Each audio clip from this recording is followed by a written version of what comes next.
What's up? HonorHammer26. I'm here to give you my 10th Q&A. If you'd like to send me a Q&A question, please do not hesitate to do so. Go into my inbox, send me a personal message, many questions you want, pro wrestling sports. You guys always know what to do and are always really good about that, so there's that. I want to touch on two things before I get to the actual Q&A portion. I'm going to be doing a Royal Rumble review for a past one, like I did with Survivor Series 02 and SummerSlam 05. It's the ones you guys can vote. The ones you guys can vote on are I have 1998 through 2002 on the anthology set. I don't have 2003, but I did see Benoit and Angle from the History of the WWE Championship DVD.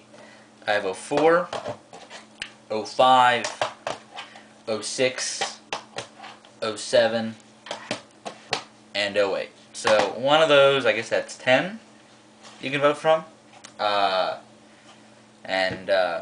I guess there's that. And also, if you're expecting a Final Battle 2009 live review from me, basically when the pay-per-view airs, or the iPay review, I have plans. Like, I'm going to the show on Manassas on Friday, and basically the entire rest of the weekend I'm busy. So if you guys still want me to do a review, I will definitely still do it for you guys, but it will be probably like Monday or the Tuesday or Wednesday afterwards, because I'm going to do my Manassas live review as well coming up. So, as well as how I book Final Battle coming up later this week before I go to Manassas.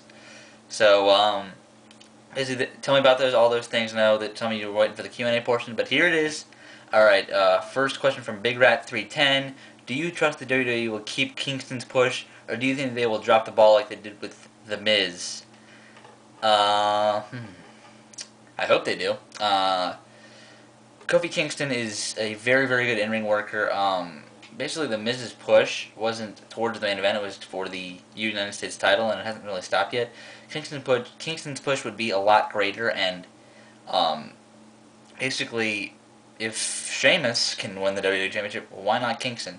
Kingston's better on the mic, better look, better in ring. I mean, Kingston's just all around a better wrestler than Sheamus. I mean, if you're willing to put the title on Sheamus, why not Kofi Kingston? I'm just saying, but will they keep his push? Hopefully they do, because this feud with Orton maybe can elevate him to the main event, and hopefully, maybe even Sheamus' reign is going to be, hopefully it's transitional, maybe transition the belt back to Orton, maybe have him and Kofi at Mania for the belt. Again from Bigratthreeten, who do you think is better on the mic, Aries, Punk, or Jericho? I'm going to give this one to Austin Aries. Basically, these are three of the best in the world on the mic.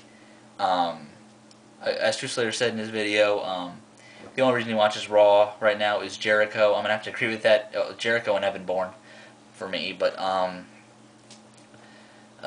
just Chris Jericho is amazing on the mic, but it's not Austin Aries. I mean, Punk is awesome as well, but it's not Austin Aries. I mean, Austin Aries cut a promo on Nation where he's giving the finger to the crowd. I mean, it's just, his character is so awesome, and his character just lets him be the best on the mic in the world. I don't think anybody really touches him in that category.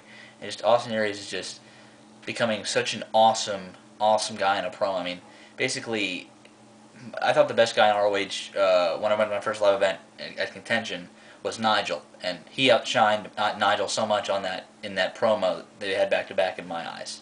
So basically, he hasn't had a promo that wasn't amazing since he won the title, and even a little bit before that.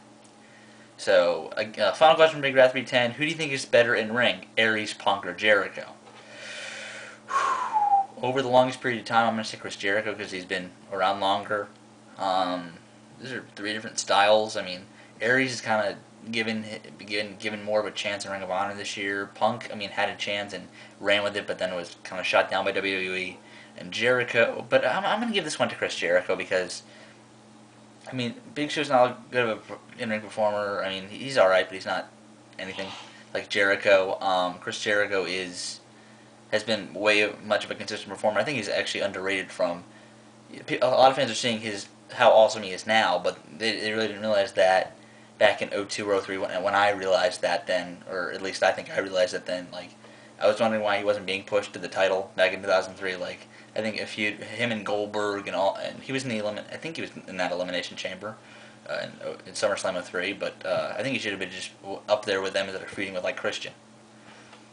Alright, from Seancarletonzero, what are your thoughts on Katsuhiko Nakajima as an in-ring performer, and would you put him Well, and would you put him at the top of your best juniors list?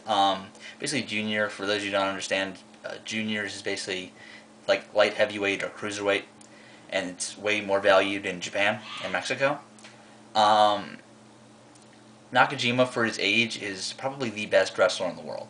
And probably maybe Tyler Black is the only one that even comes close. Tyler Black is 23, Nakajima is 21. I think that Tyler Black in 2007 is not as good as the Nakajima of now. Nakajima is just absolutely amazing. He's shown this year that he is becoming one of the best wrestlers in the world at the age of 21. Like, the series matches with Kenta are amazing. Nakajima, just give him a couple of years, he's going to be at the top of his game and have probably a year, like a Kenta year that Kenta's had now. So I just expect Nakajima just a couple years, or maybe even like less than 2 years, to absolutely go on an absolute roll. All right. Basically, but in the top of my juniors list, though, I think only Kenta beats him right now. Maybe even Marufuji, but that's about it. The only question from Mega Dark Angel 13. Many people say that Bryan Danielson will not be used well and will get buried in WWE, but I disagree because CM Punk came from ROH, and look at him now. He is the fourth biggest superstar in WWE, in my opinion. So do you think WWE will give Bryan a push, or just kill him and make him job every match?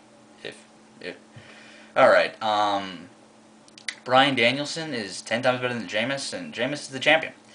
But Bryan Danielson, it looks like he's going to be starting on ECW, and so did Sheamus. I mean, just Bryan Danielson has, if WWE gives him the chance, he will not fail. But maybe the WWE has to have faith in a guy. I mean, like, Evan Bourne on ECW got himself over very, very quickly because he was different. Bryan Danielson's that same kind of different. Maybe not high flyer, but he's different, and enough of a different because he's just good at everything that he can get himself over, just like CM Punk did or Kofi Kingston did on ECW, and become a main event player. I don't see why he can't do that. But I don't, maybe he'll be at the Colt Cabana side of the boat, where I think he had like 3 on-air appearances in WWE, and all 3 of them he got squashed. I bet you if I asked a WWE fan, you know who Scotty Goldman is, they'd say, who? Yeah, the guy who got squashed by Brian Kendrick on his way out. But, and I just think that's sad, because Colt Cabana has great talent. So is Bryan Danielson, so hopefully it doesn't happen to him.